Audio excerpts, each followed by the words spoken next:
Bom, obrigado, reverendo Paulo. Obrigado, Jean, pessoal da técnica ali, socorrendo de última hora. Gente, uma alegria gigante estar com vocês. Meu nome é André Pereira. Se eu estiver fazendo alguma coisa errada aqui, com barulho, vocês me ajudam. Eu sou mineiro, sou aqui de Moimirim, pertinho. Tem gente ali de Moimirim aqui? Né? Olha lá, alguém. De Alto Jequitibá. Terra boa. E eu sou casado com a Ana. A gente tem um filho, o Timóteo. Tem uma filha, a Lina, que ainda não dá para sair na foto. Acho que a Ana, o meu irmão, daqui a pouco devem estar chegando aqui com a gente. Como o reverendo Paulo falou, a igreja conhece os meus pais. A gente descobriu isso no meio do percurso, no meio das conversas. A igreja, inclusive, é apoiadora dos meus pais, o Ivan, a Iete e o meu irmão Rafa, que estão lá em Medellín, servindo como missionários. Trago um abraço deles também.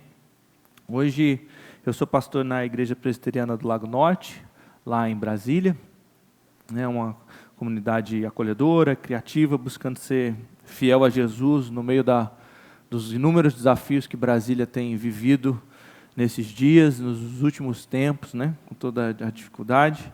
E atuo junto do pastor Ricardo Barbosa, que é um grande amigo, um mestre também, que tem ajudado a cultivar em mim e me desafiando muito nesse contexto da espiritualidade. Junto dele, no Centro Cristão de Estudos, se você ainda não conhece, depois eu te convido a procurar aí no seu celular o @Centro Cristão de Estudos nas suas redes, e nos programas do Emaús, que é um programa de formação espiritual, e do Vocatio, que é um programa de integração da fé e trabalho. A gente tem buscado responder a Deus com fidelidade naquilo que Ele tem colocado para nós. Assim. É uma alegria estar com vocês para esses dias, conversando sobre a Bíblia e a linguagem da oração.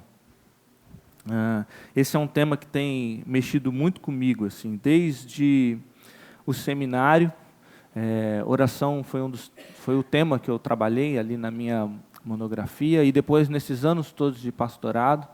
E não porque seja um tema fácil, na verdade é justamente porque para mim é um desafio pessoal muito grande a prática da oração, que eu tenho que me alertar com alguma regularidade, repensar sobre oração, porque tudo ao meu redor, das notícias, ao ambiente universitário, a necessidade de produzir, de alcançar as metas de trabalho, tudo ao meu redor pode colaborar na cultura que a gente vive para que a gente esqueça de orar.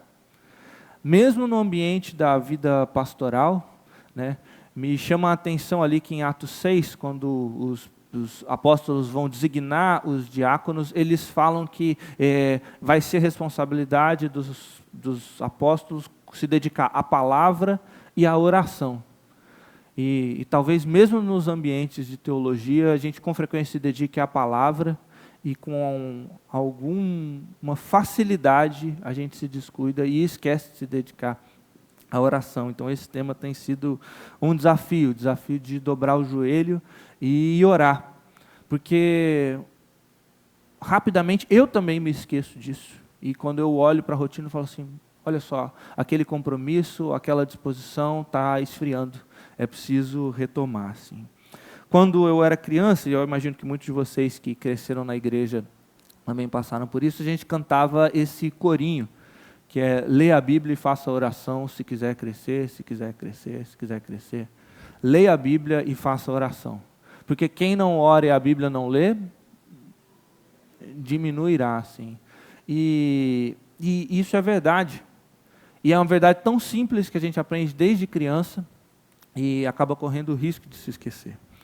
O pastor Paulo, a gente se conheceu por um acaso. Eu ainda não ouvi essa história de como é que ele descobriu o curso sobre a Bíblia, a linguagem da oração, e esse exercício chamado Lectio Divina, como que ele descobriu.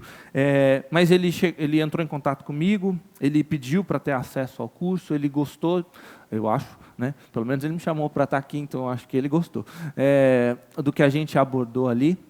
Então, eu queria que a gente começasse essa investigação, essa jornada, esse percurso que a gente vai fazer essa semana, falando sobre a Bíblia e a linguagem da oração.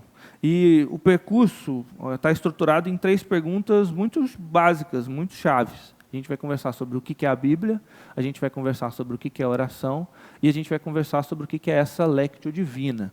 E aí você não precisa estranhar esse nome, não. Ele vai chegar no devido tempo, e aí você avalia se esse exercício ele faz sentido para você ou não, no seu ritmo de vida, de que maneira você consegue aplicá-lo. Assim. Mas a gente vai caminhar nessas 3 etapas ao longo desses 6 encontros.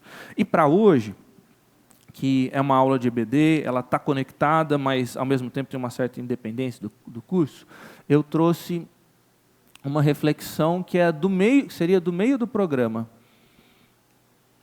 A gente vai conversar sobre o que é oração, ou a gente vai conversar sobre alguns aspectos da oração, com base num texto em que os apóstolos pedem para Jesus, ensina-nos a orar. Então, eu queria convidar você a abrir a sua Bíblia em Lucas, no capítulo 11. A gente vai ler dos versículos 1 ao versículo 13. E esse vai ser o texto para a nossa reflexão essa manhã.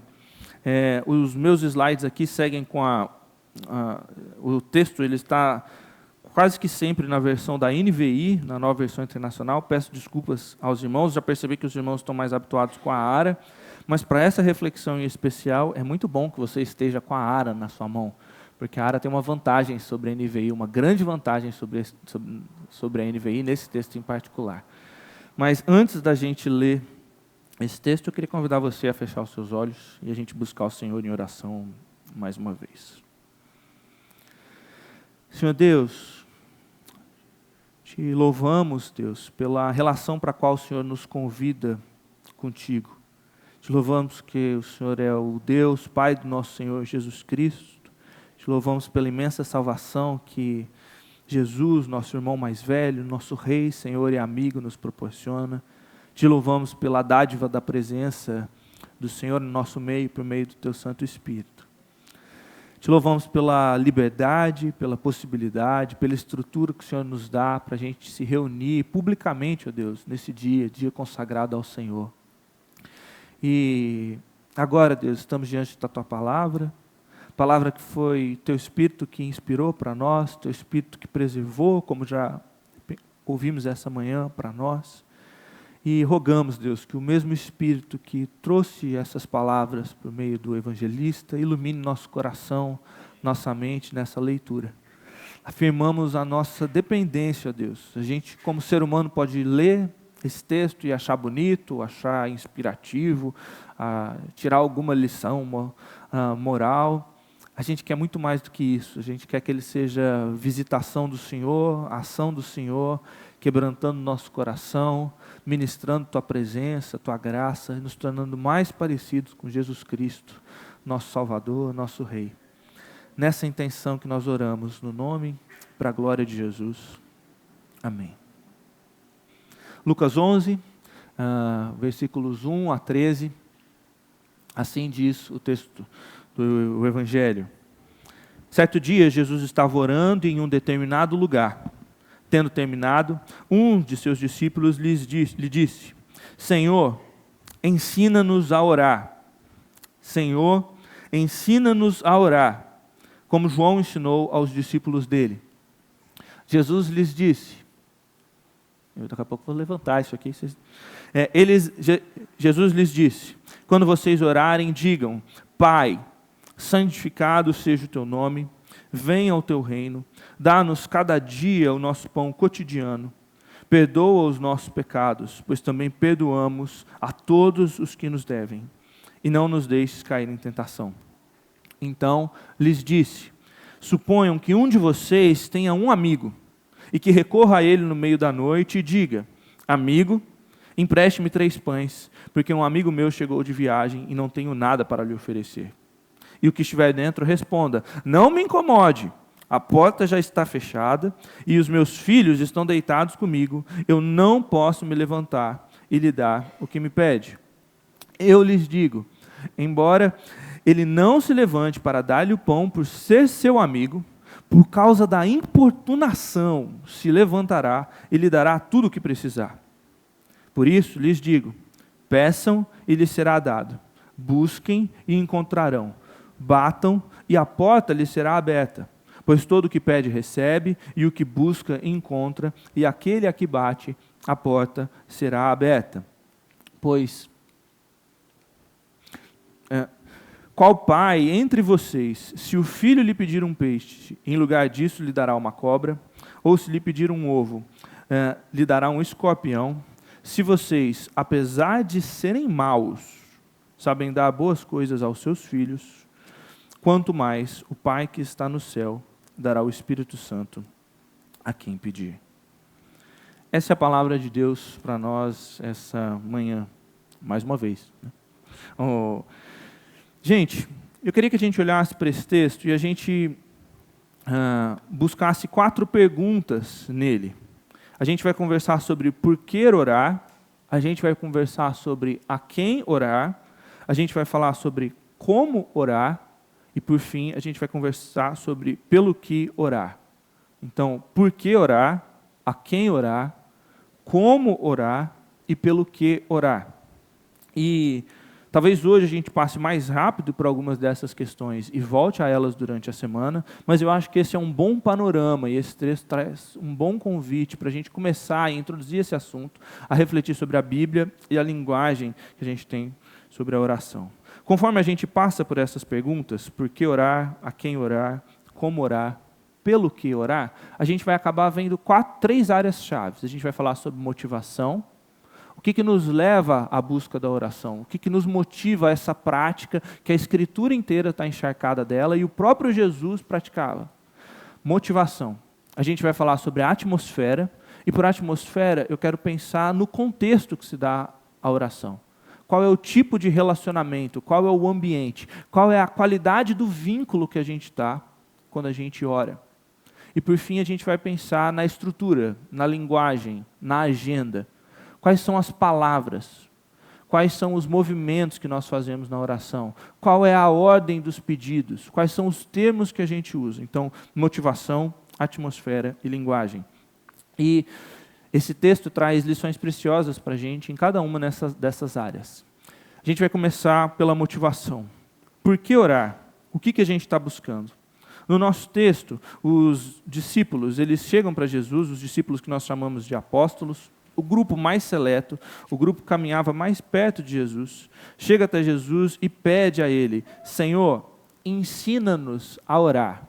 Isso está bem no inicinho do trecho que a gente leu, ainda no versículo 1. A pergunta importante que eu quero propor para você no início dessa reflexão é, qual que é o contexto dessa pergunta? O que está acontecendo? O que os apóstolos estavam vivendo? Como Lucas, como um autor inspirado pelo Espírito Santo, dando uma interpretação sobre os eventos da vida de Jesus, onde que ele encaixa essa pergunta? O que já aconteceu ali na proximidade do fluxo narrativo, conforme a gente vai lendo? O que o Espírito Santo já mostrou para nós nessa narrativa inspirada por Deus? Eu queria chamar a sua atenção, te convidando a voltar à sua Bíblia. Volta uma página aí, ou rola aí se você tiver num aplicativo. Olha para o capítulo 10, tem coisas importantes para a gente entender esse contexto no capítulo 10. Capítulo 10, versículo 1, conta para nós que Jesus designou 72 e os enviou de 2 a 2 adiante deles, para todas as cidades e lugares para onde ele estava prestes a ir. Então, não só os 12 apóstolos, como outras 60 pessoas do grupo mais próximo a Jesus, foram enviadas de 2 a 2 para gerarem uma antecipação, anunciarem, prepararem caminho, prepararem terreno, aplainar as veredas, ali na linguagem que João Batista usa. E o capítulo 10 nos conta o que eles relatam a Jesus quando eles voltam. Perceba esses 2 versículos, versículo 13 e versículo 17. Versículo 13, quando eles citam, quando eles estão contando ali sobre o que aconteceu, eles falam que algumas pessoas não os receberam, e Jesus fala que a cidade de Corazim, a cidade de Betsaida, vai ser julgada com mais rigor do que Tiro e Sidom. Porque naquele contexto, Jesus cita os milagres que foram realizados entre vocês. Os milagres que foram realizados entre vocês. Então perceba, esse grupo que foi enviado 2 a 2 realizou milagres conforme eles iam a essas cidades. Agora olha para o versículo 17. Os 72 estão alegres e eles falam assim: Senhor, até os demônios se submetem a nós em teu nome. Então eles já realizaram milagres. Eles já realizaram coisas sobrenaturais, fantásticas, inclusive pedindo essas coisas em nome de Jesus. Esses discípulos já oram. Eles oram porque eles eram judeus, eles foram educados a vida inteira deles para orar. Eles já oram, inclusive, em nome de Jesus. Eles exercem essa autoridade ministerial, sabendo que eles estão como embaixadores, como apóstolos, em nome de Jesus. E eles já viram coisas extraordinárias acontecendo. Eles já viram essa resposta que parece que a oração funcionou, sabe? Eu orei e aconteceu. Então a primeira coisa que precisa ficar bem claro aqui é que quando os discípulos pedem a Jesus para que Jesus os ensine a orar, a motivação deles não é uma oração que funciona, nesse sentido, de uma oração que tem a resposta que pediu. A intenção deles não é que eles entendam um método, que eles abram um caminho de poder, e a partir daquele momento, quando eles pedirem, vai acontecer o que eles pediram. O extraordinário vai rolar. Com ousadia vão mover no sobrenatural, né? Como a música cantava. Não, eles já experimentavam tudo isso. E mesmo já tendo experimentado tudo isso, a vida de oração enquanto judeus, esses milagres, esses sinais fantásticos do reino acontecendo na autoridade do nome de Jesus, eles ainda assim olham para a vida de Jesus, olham para o momento que Jesus ia e tinha um momento isolado para se dedicar à vida da oração, e eles percebem que aquilo ali está conectado com alguma coisa que eles não têm ainda. Eles percebem na vida de Jesus alguma coisa que é cultivada por meio da oração. E eles falam assim: eu quero isso para mim. O objetivo não é uma oração que funcione, que me dê a resposta do pedido. O objetivo é alguma outra coisa. O objetivo que eles querem é a vida contagiante que Jesus vivia.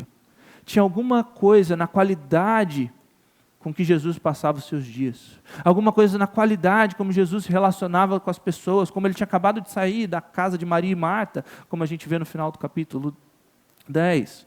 Tinha alguma coisa na vida de Jesus e os discípulos perceberam. Isso tem a ver com o tipo de oração que o mestre faz. E aí eles pedem: Senhor, ensina-nos a orar.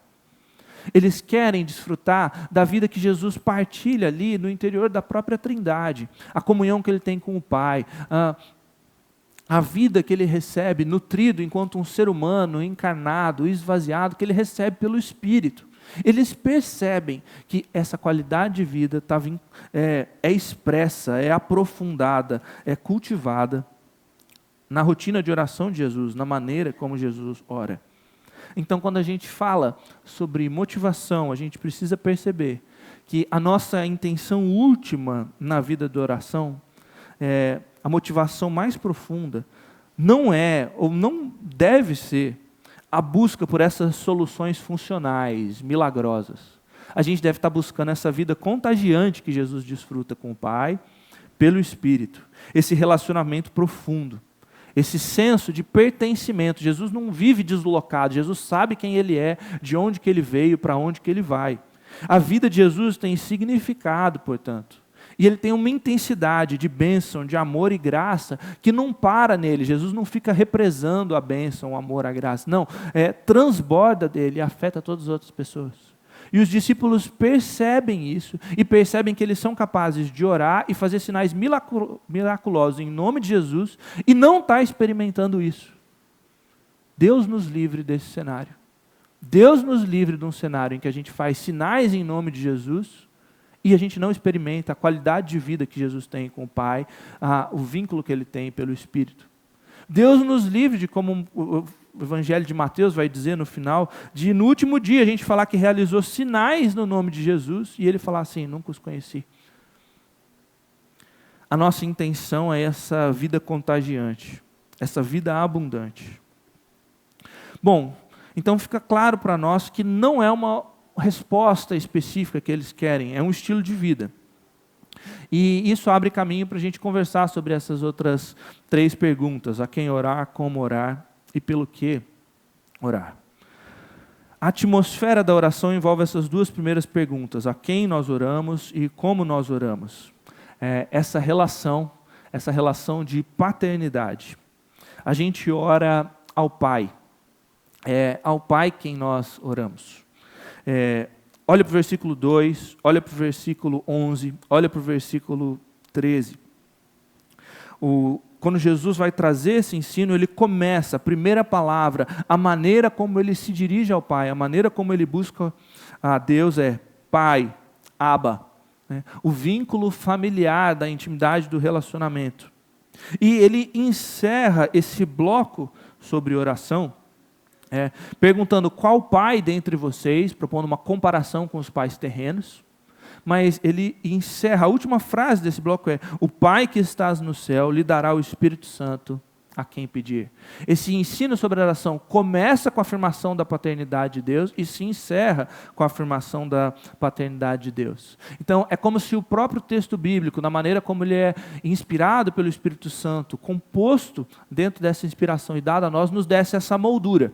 O contexto, a atmosfera, a moldura na qual sempre acontece a oração é o relacionamento com o Pai. Jesus está nos convidando a desfrutar dessa vida familiar que Ele desfruta com o Pai eterno desde toda a história, toda a eternidade. Ele está nos convidando para o tipo de vínculo que Ele tem com o Pai.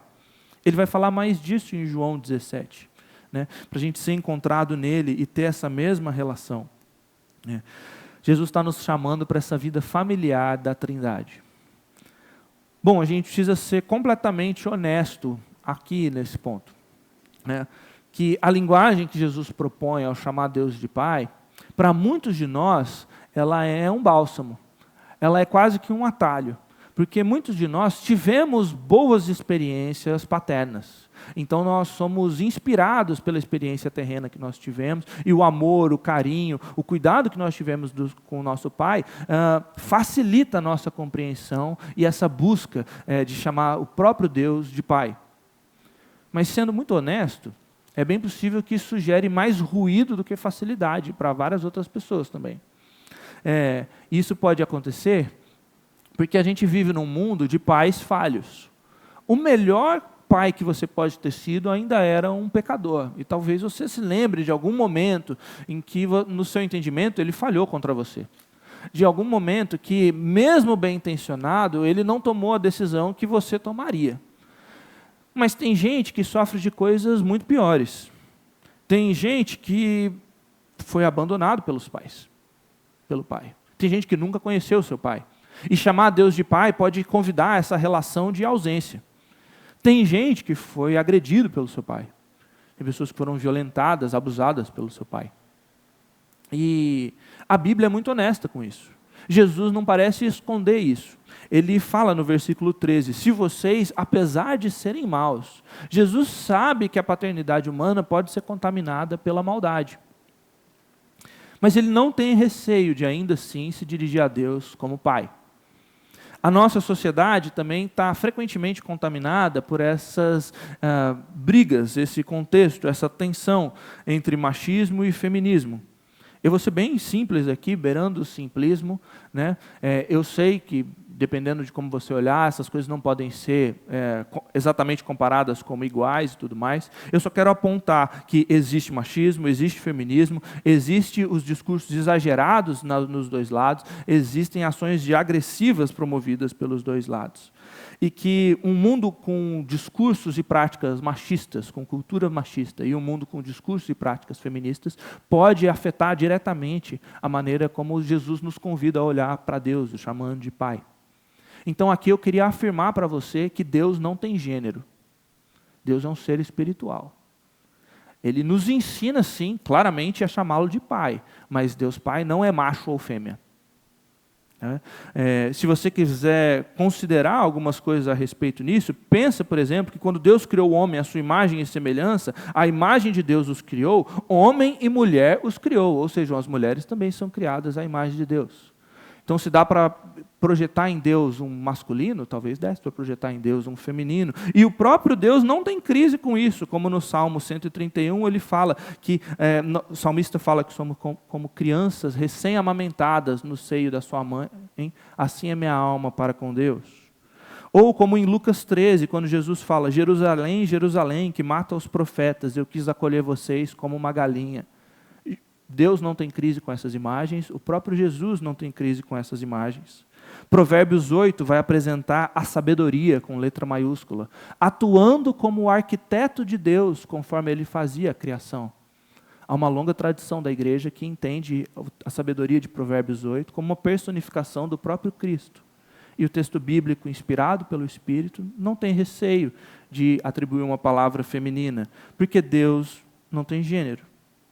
Mas ele convida a gente a superar esses ruídos, e o caminho para isso é aceitar que não é a minha relação com o meu pai terreno que deve ser projetada para Deus, mas eu devo ser inspirado pelo Deus que se revela nas Escrituras, no relacionamento dele com o Filho perfeito dele, Jesus, e aprender do relacionamento entre Deus Pai e Deus Filho, o que é paternidade de verdade.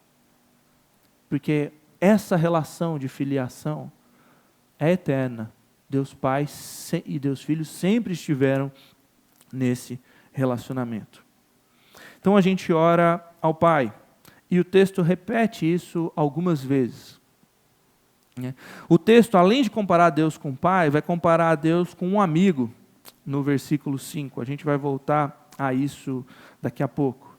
Mas, quando Jesus está nos convidando a se dirigir a Deus como Pai, como Abba, ele está nos chamando para um conjunto de bênçãos que ele desfruta nessa relação familiar da Trindade.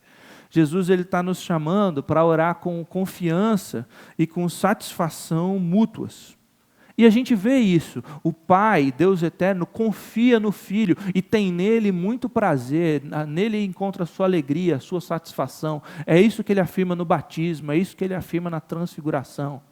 E quando, por meio de Jesus, pelo Espírito, nós somos adotados por Deus Pai, Ele olha para mim, Ele olha para você e Ele encontra muito prazer, Ele encontra satisfação, Ele encontra alegria em nos ter como filhos e filhas.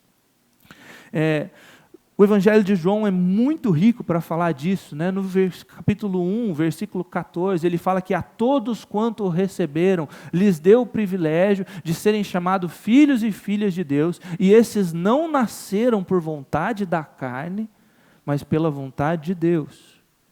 Gente, na história do Novo Testamento, quem que não nasceu pela vontade da carne, mas nasceu pela vontade de Deus?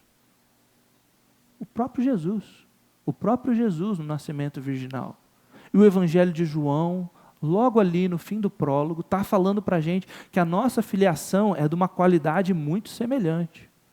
Nós não nascemos da vontade da carne, nascemos da vontade de Deus. Nascemos da água e do Espírito, como João vai continuar. E João 14 a 17, no discurso do cenáculo, vai falar desse pertencimento, de estarmos em Jesus como Jesus está no Pai, e o Pai estar em Jesus como Ele está em nós, e o Espírito como esse vínculo, um vínculo de confiança e satisfação mútua. A gente também está sendo convidado para a naturalidade do cuidado, do amor, do perdão. Então pensa, talvez, na história mais famosa sobre a paternidade de Deus, a parábola que a gente conhece como parábola do filho pródigo. Jesus, o Deus Pai, Ele é pronto em correr e nos abraçar. Ele é disposto a nos alcançar e ministrar a graça, o perdão dele de novo. Ele nos convida para entrarmos para dentro de casa e desfrutar do banquete da graça que Ele oferece para nós. É isso que Lucas 15 vai nos ensinar. E Deus está atento, né? Mateus 6, quando, no paralelo desse texto, traz Jesus falando assim, o Pai sabe o que vocês precisam antes mesmo de vocês pedirem. O Pai sabe o que vocês precisam. Uma história que me ajudou a compreender bastante disso e aprofundar a maneira como eu entendo isso, é o relato que o pastor Russell Moore faz no livro dele chamado Adoção. Nesse texto, ele conta a experiência dele e da sua esposa, Maria Hanna, de irem até a Rússia e quando o regime comunista acabou lá, em um dos orfanatos que dava socorro às crianças, eles adotaram 2 meninos, que eles rebatizaram com outros nomes e chamaram eles de Benjamin e Timothy.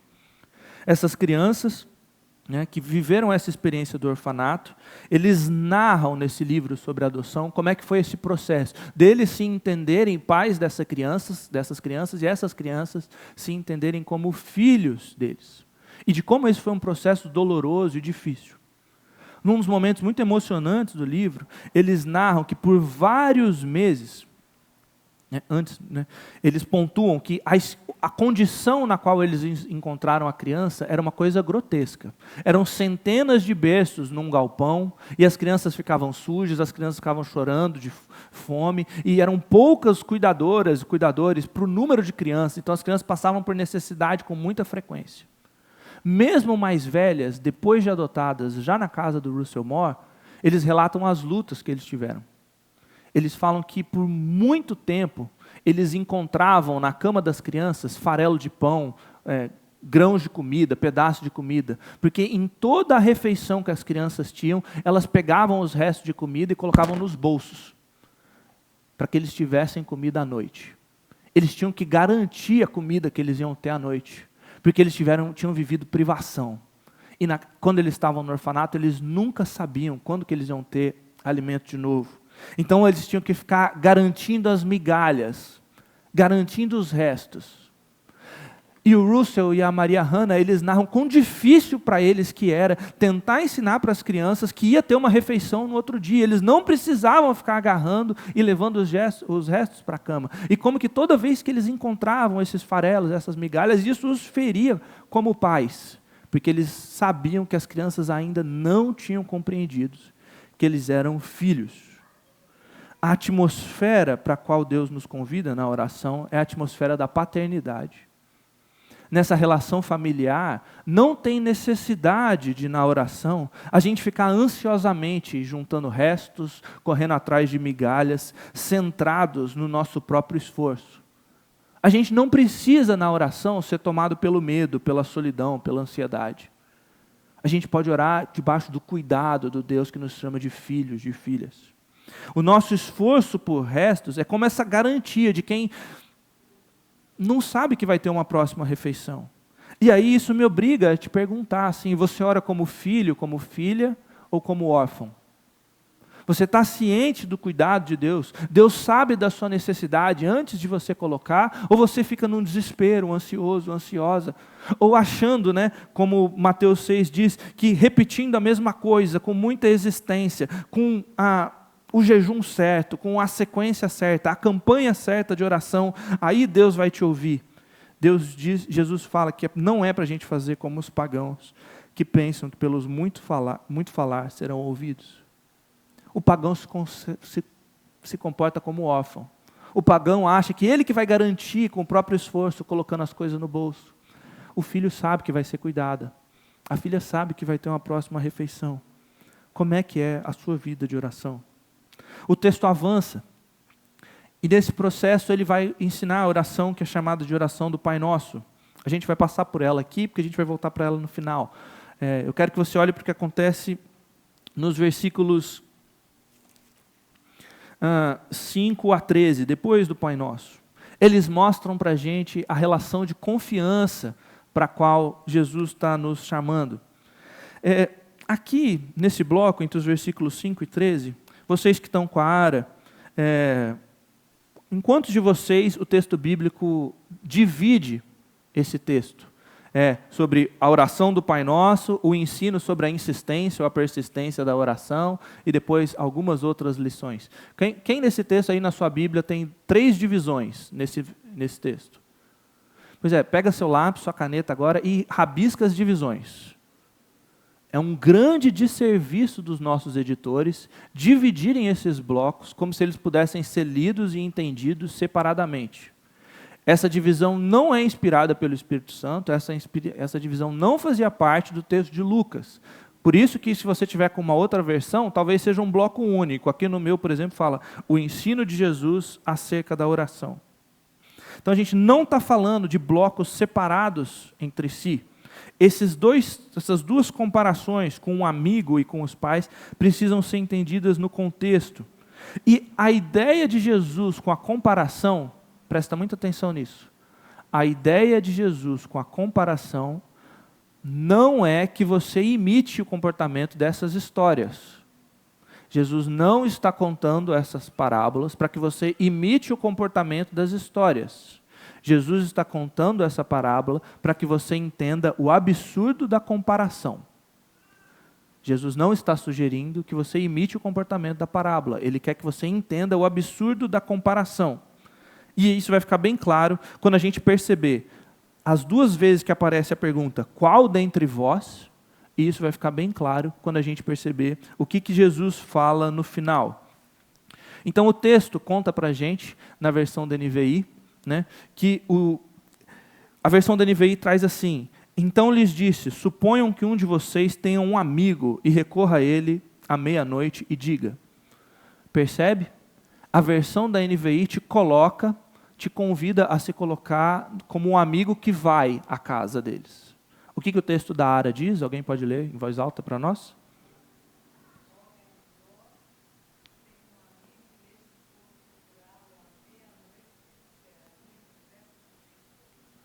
Qual dentre vós tendo um amigo e este for procurá-lo? A versão da Ara é mais fiel à ideia do texto. Eu quero propor isso para vocês aqui agora. Ele te convida a se colocar na condição do cara que está dentro da casa, recebendo o amigo.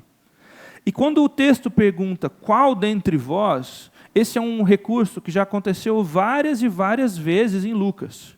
A resposta que o autor espera do seu ouvinte é ninguém, nenhum dentre vós. Se você quiser pensar mais sobre isso, olha aí em Lucas 12, 25. Quem de vocês, qual dentre vós, por mais que se preocupe, pode acrescentar 1 hora que seja a sua vida? Nenhum de vocês. Ninguém pode acrescentar 1 hora à sua vida. Lucas 14, versículo 5. Qual dentre vocês, se tiver um filho ou um boi, e ele cair num poço no dia de sábado, não vai tirar ele imediatamente? Nenhum de vocês. Todos vocês vão tirar ele imediatamente. 14, 28. Qual de vocês, se quiser construir uma torre, primeiro não se assenta e calcula o preço, para ver se tem dinheiro suficiente? Nenhum de vocês. Seria um absurdo se comportar dessa maneira. Ou Lucas 15, 4. Qual de vocês, possuindo 100 ovelhas, perdendo uma, não deixa as 99 no campo e vai atrás da perdida? Seria um absurdo fazer isso. Todos vocês. O texto quer claramente sugerir que ninguém faz isso. É um absurdo se comportar dessa forma, não é condizente, não é o esperado. Qual dentre vocês, quando um amigo procura, no meio da noite pedindo socorro, não manifesta ajuda, não estende o braço? E agora, gente, a gente precisa entender o ambiente em que eles viviam. Vocês se lembram de Lucas 24, quando Jesus está descendo à noite com aqueles 2 discípulos a caminho de Emaús? Eles insistem para que Jesus entre, embora eles sejam desconhecidos, eles pedem para que Jesus entre, porque a noite já está chegando.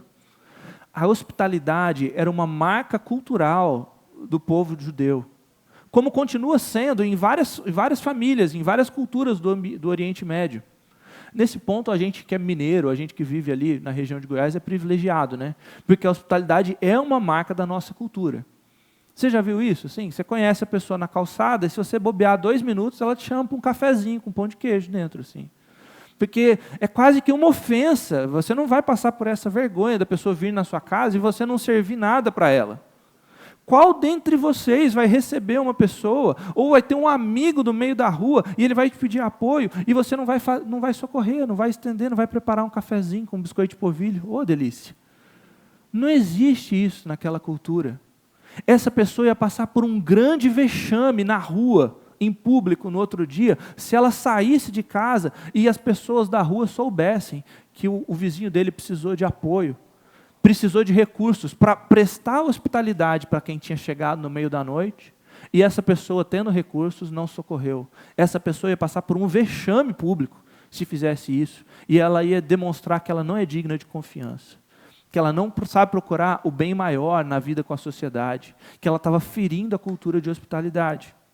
O que vem a seguir no texto explica isso para a gente, só que a nossa tradução acaba sugerindo outra interpretação. O texto fala assim, sobre não me incomode, a porta já está fechada. E aí o versículo 8 fala assim, ainda que não se levante para dar pão por ser seu amigo, por causa da importunação, se levantará e lhe dará tudo o que precisar.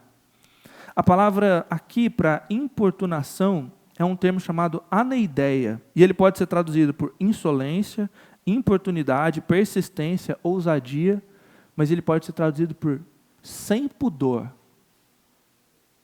pela sem vergonhice, por aquilo que ofende, por aquilo que faz corar. E ele é o contrário, né, de modéstia, de decência. Por causa da importunação, pode ser claramente, gramaticalmente falando, para evitar a indecência, para evitar a desonra. Qual dentre vocês, se o vizinho pedir um cafezinho, um pão de queijo, vai negar nessa cultura? Vocês vão estar desonrando Minas Gerais, gente. Qual dentre vocês não levantaria e socorreria um amigo numa cultura que tem hospitalidade como um valor bem mais caro, bem mais precioso do que nós hoje? Ninguém faria isso. E muito menos Deus faria isso, porque Deus é muito mais confiável do que a cultura de hospitalidade, muito mais fiel, muito mais digno. Por isso eu digo, peçam e lhes será dado, busquem e encontrarão, bata, a porta vai ser aberta, porque todo o que pede recebe, o que busca encontra, e o que bate, a porta será aberta. Por isso o texto está insistindo a gente para que a gente ore com essa confiança no caráter de Deus. Deus é digno, Deus é generoso, muito mais generoso do que os judeus do primeiro século, muito mais generoso e hospitaleiro do que a cultura mineira. Qual dentre vós? Um amigo pode falhar, mas Deus não vai falhar. A gente precisa orar com liberdade e confiança no caráter de Deus. A pergunta volta depois. E ela volta no versículo 11. Qual dentre vocês, sendo um pai, e seu filho pedir um peixe, vai lhe dar uma cobra, ou um ovo, e você como um pai vai dar um escorpião? Não, mesmo nós, sendo pais maus, contaminados pelo pecado, a gente sabe dar boas coisas para os nossos filhos. Deus é infinitamente melhor que os melhores amigos. Deus é infinitamente mais amoroso, mais cuidadoso, mais generoso do que os melhores pais. Então a gente pode orar com confiança. O texto não está sugerindo persistência, embora isso vá acontecer em Lucas 18, em outra parábola. O texto está falando da relação de confiança. A gente não pode ser tomado por essa ideia de que se a gente ficar batendo, insistentemente, como um chato, que nunca para, Deus vai ser obrigado a nos responder. Não é disso que o texto se trata. Lembra? Em Mateus 6, Jesus condena os pagãos que acham que pelo muito falar serão ouvidos. Essa não pode ser a ênfase do texto. O texto está convidando a gente para essa espera confiante no Senhor. E isso a gente já viu nos Salmos, né? Espero no Senhor com todo o meu ser. Nele, na sua palavra, coloco a minha esperança. Espero pelo Senhor mais do que os sentinelas pelo romper da manhã. Sim, mais do que os sentinelas no romper da manhã. Salmo 27, 14. Espera no Senhor, ser forte, coragem, espera no Senhor. Salmo 37, 34. Espera no Senhor e siga a sua vontade. Ele o exaltará, dando-lhe a terra por herança. Quando os ímpios forem eliminados, você o verá. Na relação familiar, não tem essa necessidade de ficar ansiosamente pedindo, juntando restos, juntando sobras, como se fosse uma questão do nosso próprio esforço.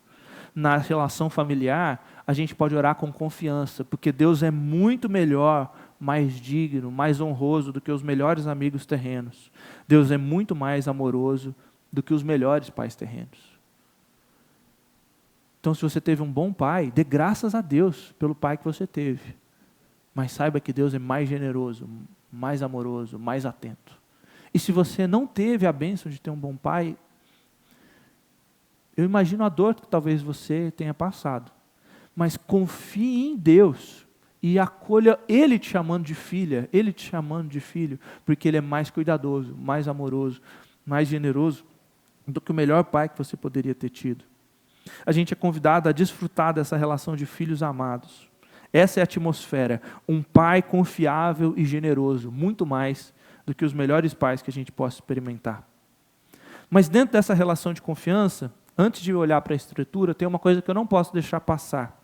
Olha para o versículo 13. Como é que esse texto termina? O que Jesus garante que o Pai Celestial vai nos dar?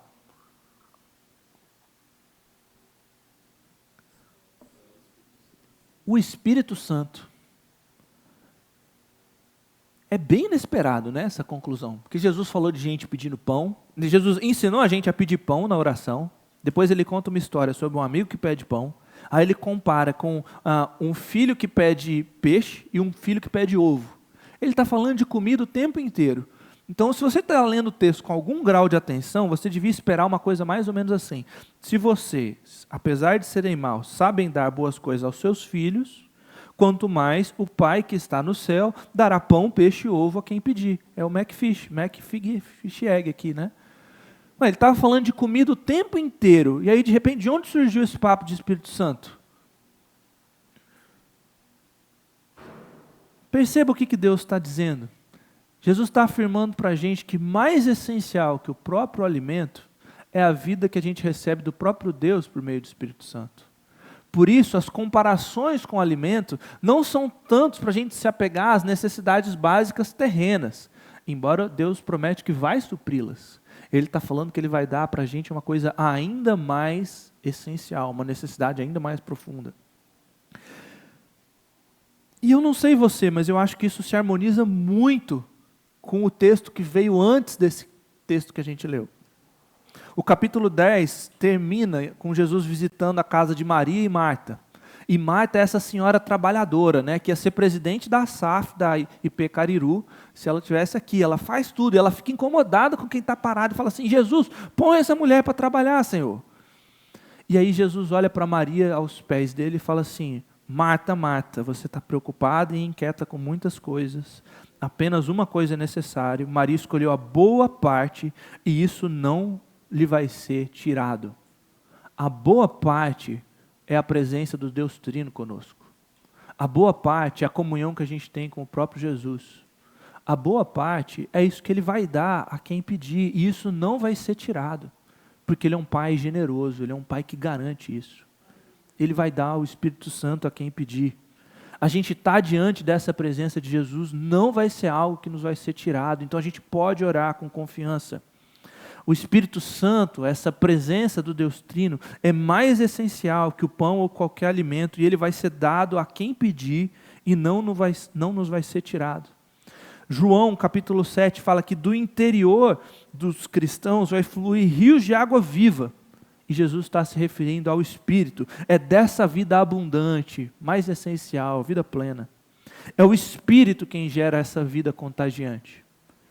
E se a gente está falando sobre oração, aqui talvez caiba uma pergunta, né?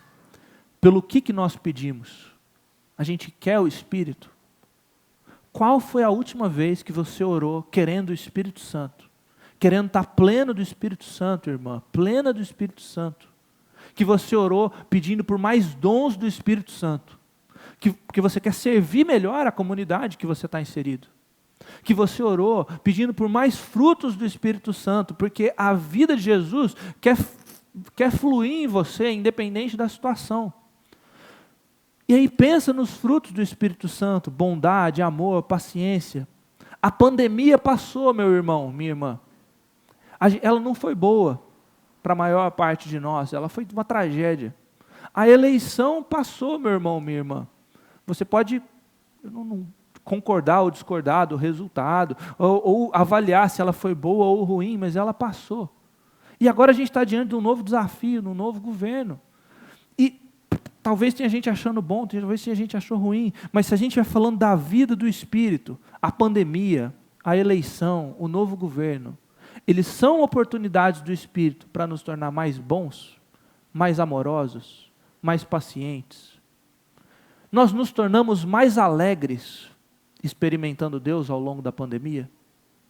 Nós nos tornamos mais longânimos e com mais domínio próprio, com o Espírito fluindo em nós no meio das eleições. Nós nos tornamos mais generosos e pacientes agora com o novo governo, porque a vida vai trazendo as oportunidades. E com muita frequência eu me torno mais ranzinza, mais triste, mais reclamão, mais crístico. Talvez você se torne rabugenta, dura para perdoar. Talvez você se torne mesquinho, ganancioso. A gente tem pedido pelo Espírito, a gente quer o Espírito e o que o Espírito traz, vida em comunidade, disposição para o serviço, a vida contagiante de Jesus. Os frutos de Espírito são exatamente isso, são a lista do tipo de vida que Jesus traz para a gente. Ele é mais essencial, ele vai ser dado a quem pedir e ele não vai ser tirado. Para a gente encerrar, eu queria te convidar a olhar para a estrutura e para a linguagem. E eu vou fazer isso de maneira bem rápida aqui, porque a gente vai fazer isso de novo, provavelmente na quarta-feira, de maneira mais profunda. Então eu já convido você também para fazer esse percurso e estar aqui de novo na quarta-feira. Olha para a oração que Lucas 11 nos apresenta, do versículo 2 ao versículo 4. Ela é bem conhecida. Talvez você saiba orar ela de cor, né? Os discípulos pedem por essa vida contagiante, eles querem cultivar isso. E Jesus responde com um modelo de oração, que também é um modelo de vida. A gente poderia ficar aqui com a oração de Lucas, mas eu queria te convidar para o texto em que Mateus apresenta essa oração. Ela é um pouco maior, ela é um pouco mais completa. Pai nosso que estás no céu, santificado seja o teu nome, venha o teu reino, seja feita a tua vontade, assim na terra como no céu. Dá-nos hoje o pão nosso de cada dia, perdoa as nossas dívidas, assim como perdoamos aos nossos devedores. Não nos deixe cair em tentação, mas livra-nos do mal, ou livra-nos do maligno, porque teu é o reino, o poder e a glória para sempre. Amém. 2 textos bíblicos trazem exatamente a mesma estrutura de oração. Não trazem do mesmo jeito, não trazem com as mesmas palavras, não trazem exatamente na mesma construção, com a ordem certinha de onde vai cada artigo, cada pronome, qual que é o termo exato para ser usado. Primeira lição sobre isso: oração não é feitiço, gente. Oração não é feitiço, tá bom? Não é como na história lá do Harry Potter, Wingardium Leviosa, e se você falar o acento no lugar errado, a pena explode. Não tem a ver com uma reza mecânica. Não é dominar a repetição perfeita, as palavras certas. Ainda assim, oração tem estrutura. E oração tem uma linguagem básica. E isso, esses 2 textos nos ensinam. A gente comparar Lucas 11 e comparar com Mateus 6, vai mostrar para a gente uma estrutura básica, que vai falar sobre os pontos de partida das nossas orações, onde que as nossas orações começam, que vai falar e vai revelar as ênfases das nossas orações, as proporções dos nossos pedidos, agradecimentos, motivos de oração, que vai falar dos pronomes da oração. E isso vai revelar o que a gente está buscando com a nossa oração. E vai mostrar para a gente como que, tirando uma foto, pintando um quadro, da imagem que eu tenho de mim mesmo, eu mesmo, e a imagem que eu tenho de Deus na minha oração. A estrutura e a linguagem da oração vão mostrar como que eu enxergo a Deus e como que eu enxergo a mim mesmo. Eu não sei vocês, mas eu cresci na igreja. E de uma família cristã. E eu tenho muito orgulho e alegria de ter sido criado numa família cristã e ter passado a minha infância na igreja. Mas nesses ambientes muito bem intencionados, eu aprendi um tipo de oração, uma linguagem de oração e uma estrutura de oração. Depois, pensando sobre isso, eu dei nome para essas etapas dessa estrutura. Eu penso, por exemplo, na oração garçom. Sabe o que é oração garçom? Deus, olha, eu preciso de uma semana boa, no capricho. Deus, eu preciso com uma família. E se puder pôr um extra de filhos ali, melhor ainda. Deus, vê um dia bom aí. Ô campeão, ô Senhor, ô Pai, vê tal coisa aí. E eu apresento a minha demanda. Deus, eu quero isso daqui. Se possível, bem rapidinho. Se possível, no capricho.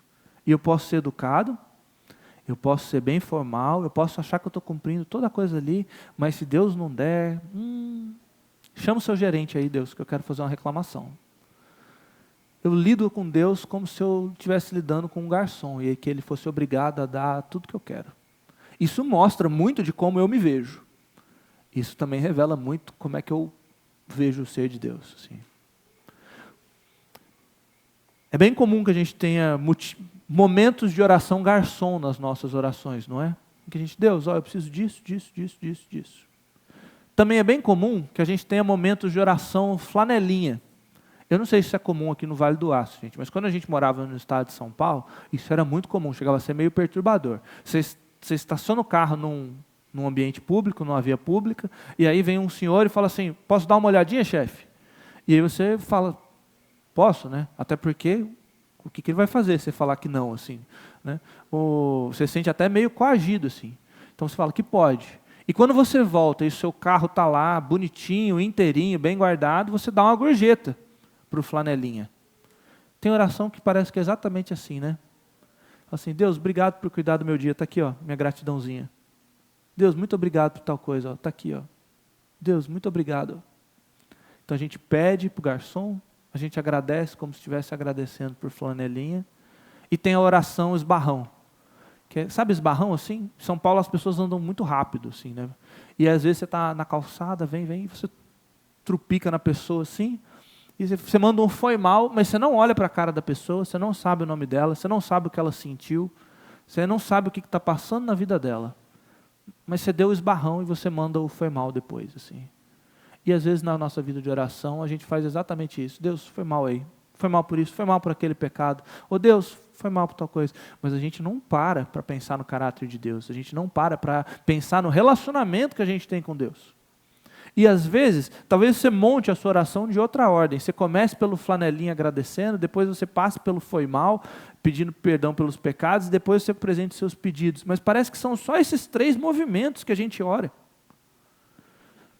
Tem algo bem errado, assim, porque na oração que Jesus ensina, não parece que são essas ênfases, assim, né? Esses os 3 movimentos e 3 blocos, assim. Na oração que Jesus ensina, ele começa com o Pai Nosso. Ele começa chamando essa atmosfera familiar, da vocação, da fraternidade. E nunca ele é apenas Pai meu, assim. Ele é Pai Nosso. Nosso amigo, pastor Ziel Machado, ele tem uma frase que não consigo falar desse tema sem citar. O Ziel fala assim, que quem chama Deus de Pai não escolhe irmão. Quem chama Deus de Pai não escolhe irmão. Ah, mas votou no outro candidato. Irmão. Ai, mas é assembleiano. Irmão. Quem chama Deus de Pai não fica de porteiro no céu. Quem chama Deus de Pai acolhe os filhos e filhas de Deus. Assim. E a gente chama Deus de Pai. E Jesus ensina a gente a fazer isso. E isso tem uma dimensão comunitária, porque não é Pai meu. De imediato, assim, é Pai Nosso. E a oração prossegue, então, com um pronome. Né? Com os pedidos avançam e falam sobre teu nome. Né? É teu reino, tua vontade. A gente pede para que Deus seja santificado. Gente, Deus já é santo, santíssimo. Os anjos estão ao redor dele e falam santo, santo, santo. Assim. Ele é perfeitamente, plenamente santo. Por outro lado, tem diversas ações no mundo que exaltam, que dignificam, que santificam outras coisas, outras pessoas, outros movimentos, outras coisas. A gente pede para que o nome de Deus seja santificado nas nossas vidas, na nossa vida pessoal, na nossa vida comunitária. A gente pede que, quer a gente esteja comendo, quer a gente esteja bebendo, a gente faça para a glória de Deus e as nossas vidas santifiquem o nome de Deus. A gente pede pelo reino, a gente pede pela vontade de Deus, o governo amoroso de Deus. A shalom de Deus, a plenitude de paz e da harmonia entre Deus e entre a criação. A gente fala, venha o teu reino. E venha o teu reino é uma oração que ecoa Gênesis 1, quando a gente foi feito como imagens e semelhanças de Deus. Nos povos antigos, eles erguiam imagens dos seus deuses, imagens dos seus governantes, para significar que o governo deles estava sobre aquele território onde a imagem estava colocada. E eu e você somos imagens de Deus. imagens que deviam sinalizar o governo amoroso deles. Então, venha o teu reino, faz de nós imagens do seu governo amoroso, faz de nós esses jardineiros da criação, aqueles que cultivam a vida que o Senhor quer para a criação. Faz de nós pessoas que estão manifestando o seu amor aqui em Ipatinga, ou no Vale do Aço, ou sobre Minas Gerais, ou sobre todo o Brasil. Faz de nós agentes da Shalom, da sua paz. Faz de nós agentes do teu amor, da tua bondade. Seja feita a tua vontade, assim na terra como nos céus. A vontade de Deus é diariamente, a cada hora, a cada segundo, desprezada por vários e vários pecadores. E acontecem milhares de coisas, aqui em Ipatinga, em todo o Brasil, em todo o mundo, que são claramente contrárias à vontade de Deus na Escritura. Jesus não está falando aqui de decretos eternos e coisas assim. Jesus está falando que claramente a vontade de Deus é desprezada, vilipendiada na terra. E Ele pede, Deus, seja feita a tua vontade aqui, porque ela não é feita ainda. Olha quantas falhas em cumprir a tua vontade que tem ao redor de nós. Seja feita a tua vontade assim na terra como nos céus. Traz o teu reino em plenitude, volta, Jesus, traz o teu governo. A gente aprende a orar isso, a gente quer que Jesus volte. A gente está ansioso para que Jesus volte, gente? Ou a gente quer concluir a faculdade primeiro, casar primeiro, ter filhos primeiro, viajar para a Disney primeiro, ou sei lá. Venha o teu reino, seja feita a tua vontade. A oração continua e ela fala do pão nosso, essas necessidades básicas que também são coletivas. Provérbios 30, versículo 8 e 9, fala assim, Senhor, não me des pobreza nem riqueza, dá-me o pão que me for necessário, para não suceder que estando eu farto, eu te negue e pergunte quem é o Senhor, ou que eu estando pobre, venha furtar e profane o nome de Deus. Você tem coragem de fazer essa oração? Senhor, nem riqueza nem pobreza, o pão de cada dia? Nem riqueza nem pobreza, Senhor, o pão de cada dia? E essa oração para a dimensão comunitária não é o meu pão, não é o pão para a minha família, é o pão nosso. Senhor, não tem mais individualidade, é comunidade. Eu não vou escolher irmão, mas eu também não vou deixar que o filho e a filha de Deus esteja com fome, sem abrigo, sem roupa, sem dignidade. A gente aprende com Jesus a não fechar os olhos para o próximo. Você lembra da parábola do samaritano? Quanto mais para os nossos irmãos e irmãs em Cristo. O pão é nosso. As dívidas são nossas.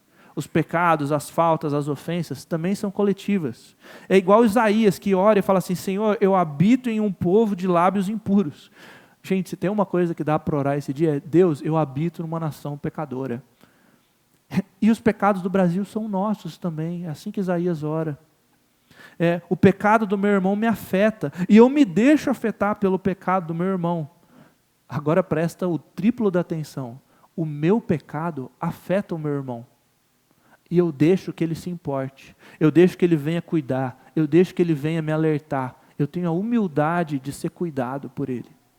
Não tem essa história de cada um no seu quadrado. Não tem um em briga de casal, outra pessoa não mete a colher. Não tem essa é a minha família, esse é o meu filho. Não, os pecados são nossos.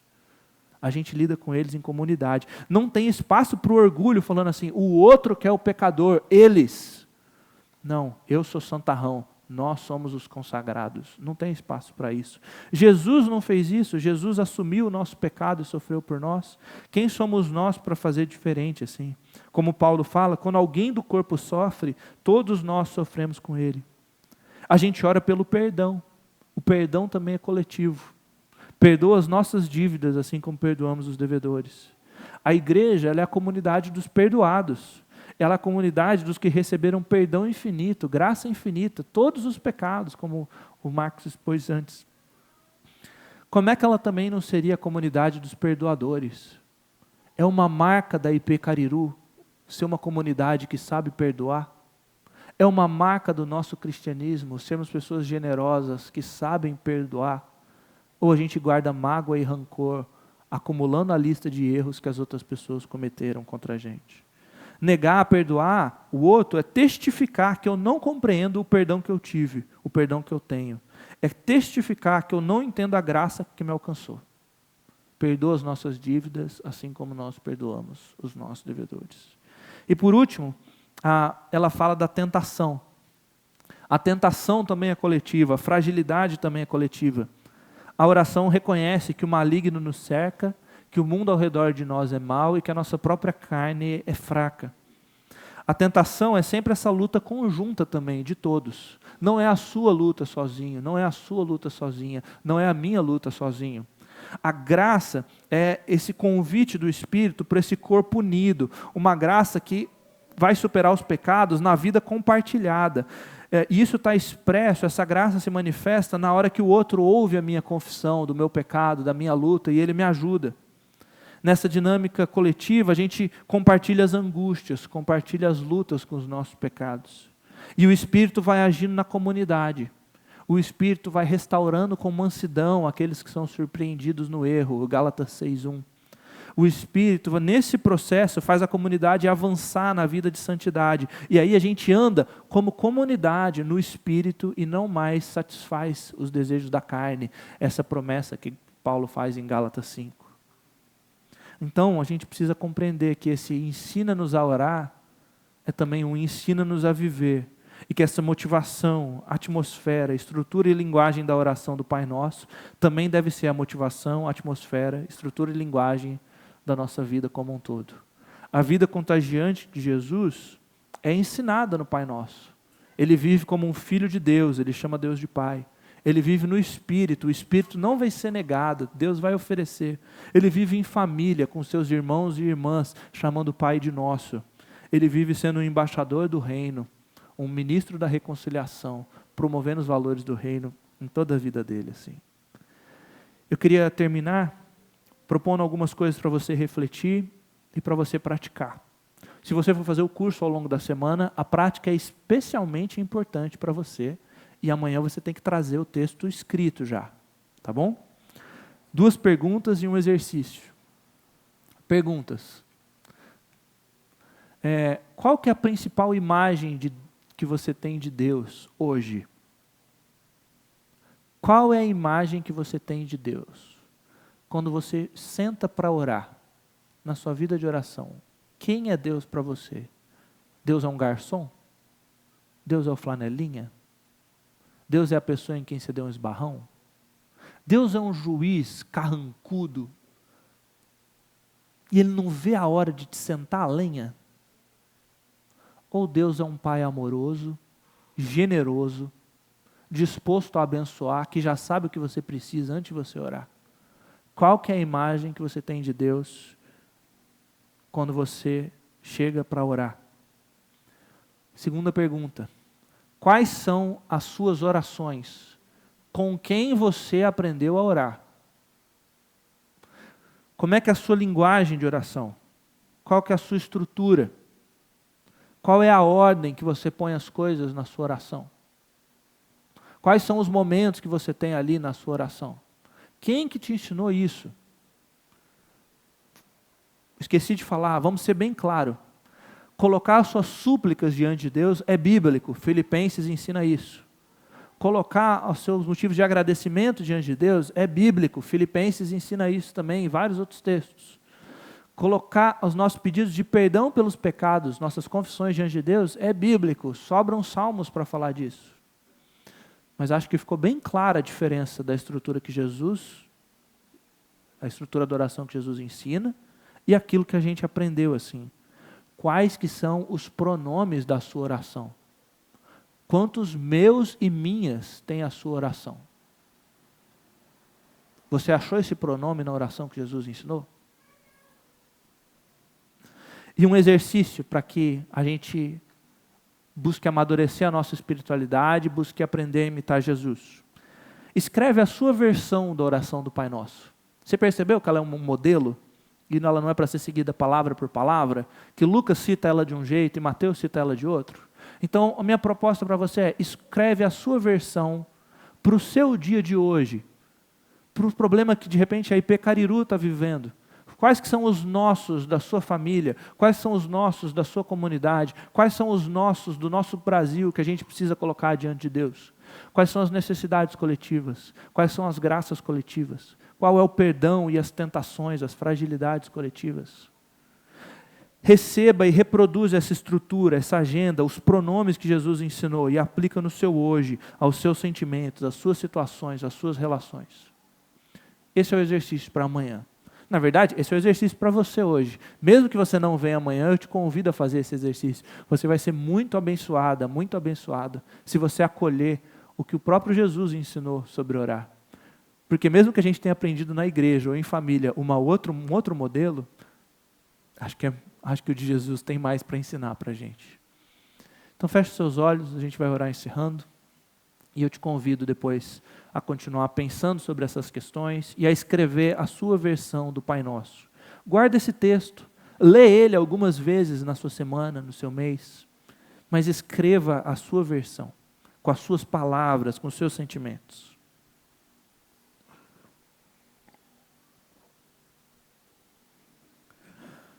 Deus Pai, nós te louvamos. A vida de Jesus nos contagia. A salvação de Jesus, a vida da ressurreição nos toca por meio do Espírito. E a gente quer santificar o seu nome, a gente quer dizer que a gente encontra alegria, prazer em tudo que o Senhor faz. A gente quer dizer que ninguém merece tanto a nossa gratidão, a nossa admiração, o nosso desejo de ser parecido como o Senhor. Santificado seja o nome do Senhor. Senhor Deus, venha o teu reino e seja feita a tua vontade. Não é nenhum partido político que a gente precisa, não é nenhum candidato. Deus, a gente não precisa ter medo de ordem mundial ou qualquer coisa do gênero. Deus, a gente quer estar de olhos atentos ao teu reino. Nós somos cidadãos do céu, a nossa esperança é uma cidadania diferente, ó Deus. Traz o teu governo amoroso sobre as nossas vidas. João foi capaz de viver o teu reino debaixo do Império Romano, Senhor, muito mais cruel que qualquer coisa que a gente experimente aqui. Permita a gente experimentar a tua vontade, o teu governo amoroso, Deus. Traz o teu reino, volta Jesus, volta triunfante, acaba com o pecado e com a maldade que há em mim. Traz a tua redenção sobre nós e ajuda a gente a sinalizar essa redenção. Faz a tua vontade nas nossas vidas, nos faz embaixadores do teu reino. Torna essa comunidade uma embaixada da reconciliação. Faz de nós ministros do teu evangelho, da tua reconciliação, ó Deus. Senhor, nós te louvamos pelo sustento que o Senhor tem nos dado, pelo pão nosso. Nos supre, ó Deus, nas nossas dificuldades. E num momento em que talvez pessoas estejam sofrendo de fome, ajuda-nos, Deus, a entender que o pão não é meu, é teu. Ajuda-me a olhar para o próximo. Não permita, Deus, eu te chamar de pai, deixando que um irmão meu passe fome, ó Pai. Deus, nós te louvamos pelo perdão nosso, pelo perdão que recebemos. É um perdão imenso, é uma graça maravilhosa, é uma graça infinita, Deus. Nos lava dos nossos pecados, nos une ao Senhor Jesus na cruz e a sua justiça, nos une ao Senhor Jesus, vivo e ressurreto, reinando nos céus, ó Deus. E ajuda-nos a encharcados dessa graça, transbordar desse perdão, ó Deus. Se alguém está lutando com dificuldade em deixar mágoas para trás, com relacionamentos quebrados, faz fluir o teu perdão no meio do teu povo, Deus, nós te rogamos. Senhor, nós somos frágeis, o maligno está ao redor de nós, a cultura é má, nós somos maus, afetados pela nossa carne. Livra-nos do mal, livra-nos do maligno, ajuda-nos a compartilhar as nossas fraquezas e experimentar o teu poder nas nossas fraquezas, ó Deus. E que nesse processo a gente desfrute do teu reino e a gente exalte ao Senhor, porque tu é a glória, teu é o reino, teu é o poder para todos sempre. É o que nós te pedimos no nome poderoso e santo de Jesus. Amém. Amém. Amanhã a gente vai voltar um pouquinho na nossa reflexão e vai conversar sobre as Escrituras. A Lectio Divina, esse exercício, tem a ver com orar o texto bíblico. Então a gente vai fazer esse percurso, conversar sobre o que é o texto bíblico, por que ele é palavra de Deus, como ele é palavra de Deus, o que significa chamar esse texto de palavra de Deus. Depois a gente vai conversar um pouquinho mais sobre oração, relembrando o que a gente comentou hoje, olhando um pouquinho para os salmos, olhando mais um pouco para a linguagem de oração, e aí por fim a gente vai olhar um pouquinho para a história desse exercício e o que ele propõe para nós. Vai ser muito bom se você está com a gente amanhã também.